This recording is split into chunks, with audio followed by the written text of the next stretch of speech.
हिमाचल प्रदेश में विधानसभा चुनाव के लिए 12 नवंबर को वोटिंग होनी है। राज्य में नतीजे 8 दिसंबर को घोषित किए जाएंगे। चुनाव की तारीख घोषित होते ही सभी राजनीतिक दलों ने जनता के सामने अपने अपने वादे रखने शुरू कर दिए हैं। एक और जहां कांग्रेस ने सरकारी कर्मचारियों से वादा किया कि अगर वह सरकार में लौटती है तो पुरानी पेंशन योजना लागू कर देगी, तो वहीं मौजूदा सत्ताधारी पार्टी भारतीय जनता पार्टी ने अभी तक पुरानी पेंशन स्कीम को लेकर अपने पत्ते नहीं खोले।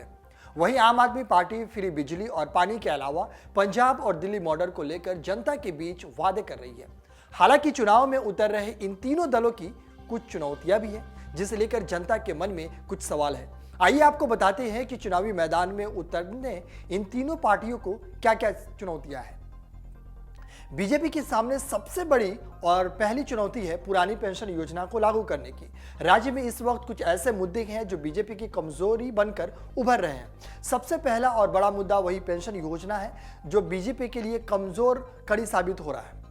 राज्य सरकार के कई कर्मचारी इसको लेकर विरोध प्रदर्शन कर रहे हैं। सीएम जयराम ठाकुर जद्दोजहद में फंसे हुए हैं। ना तो वह खुलकर बोल पा रहे हैं, ना तो वह कुछ बोले बिना रह पा रहे हैं। सीएम फेस से ज्यादा पीएम फेस को तवज्जो। वहीं अगर राज्य में बड़े फेस की बात की जाए तो इस वक्त सीएम जयराम ठाकुर की जगह पीएम नरेंद्र मोदी के चेहरे को सबसे ज्यादा तवज्जो दी जा रही है।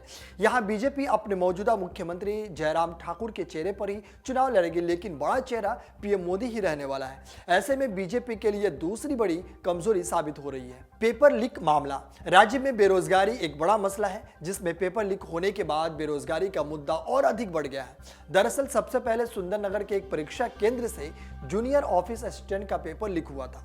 वहीं इसके कुछ समय बाद दोबारा पुलिस कांस्टेबल भर्ती परीक्षा का पेपर लीक हो गया, जिसने सरकार की ओर और अधिक मुसीबत बढ़ा दी थी।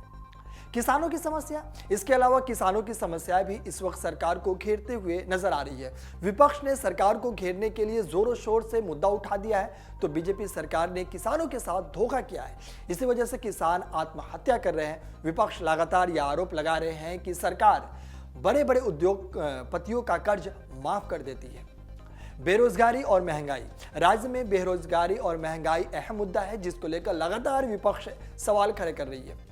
बीजेपी सरकार को बड़ी कमजोरी यह साबित हो रही है कि विपक्ष लगातार सरकार को बड़े मुद्दों को लेकर घेरते हुए नजर आए, लेकिन बीजेपी की तरफ से इन मुद्दों को लेकर कोई जवाब नहीं दिया जा रहा है। वहीं अगर बात करें कांग्रेस की कि किन कमजोरियों का यहाँ पे सामना कर पड़ रही है, तो कांग्रेस की यहाँ पे सबसे बड़ी कमजोरी है टॉप लीडरशिप की कमी है। यहाँ पे पार्टी में इस वक्त लीडरशिप को लेकर बड़े सवाल उठ रहे हैं। राज्य में इस वक्त पार्टी को लीड करने वाला कोई बड़ा चेहरा नहीं दिखाई दे रहा है। प्रदेश में रैलियों की अगर बात की जाए तो बीजेपी के मुकाबले कांग्रेस की रैलियां कम हुई है। गुटबाजी सबसे बड़ी प्रॉब्लम यहाँ पे कांग्रेस में है। गुटबाजी की समस्या है। पार्टी में इस वक्त अंदरूनी विभाजन देखने को मिल रही है। सीएम पद के कई दावेदार हैं। वहीं दूसरी ओर दल बदल के बाद भी पार्टी को बड़ा झटका लगा है। कांग्रेस से बीजेपी में शामिल हुए हर्ष महाजन ने कांग्रेस पार्टी पर आरोप लगाते हुए कहा कि कांग्रेस कार्यकर्ताओं को राष्ट्रीय अध्यक्ष से मिलने के लिए भी 3-3 महीने का इंतजार करना पड़ता है। वीरभद्र सिंह का निधन, पूर्व सीएम वीरभद्र सिंह के निधन के बाद प्रदेश में पार्टी इस जगह को भर नहीं पाई है। वीरभद्र कई 6 बार हिमाचल के मुख्यमंत्री रह चुके हैं और राज्य में उनका बड़ा बोलबाला था। इसलिए कांग्रेस नेतृत्व की कमी को लेकर भी चुनावी मैदान में मात खा सकती है। जबकि आम आदमी पार्टी की यहाँ पर चुनौतियां भी है।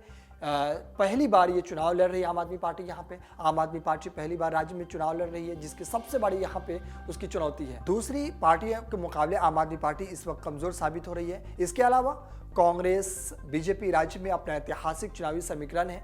इसके अलावा लीडरशिप की कमी है। दल बदल के झटके आदि भी आपको काफी हद तक प्रभावित कर सकते हैं। लेकिन अब देखना यह है कि हिमाचल प्रदेश चुनाव में किसके सर पर ताज होती है। क्या बीजेपी को फिर वापस से सत्ता मिलेगी, या फिर कांग्रेस यहाँ पर सत्ता काबिज होगी, या फिर आम आदमी को मौका मिलेगी। डाउनलोड करें अमर उजाला ऐप और पाएं खबरें लगातार। अगर आप ये वीडियो YouTube पर देख रहे हैं तो हमारे चैनल को सब्सक्राइब करें और बेल आइकन को दबाना ना भूलें। अगर आप Facebook पर ये वीडियो देख रहे हैं तो हमारे पेज को लाइक करें।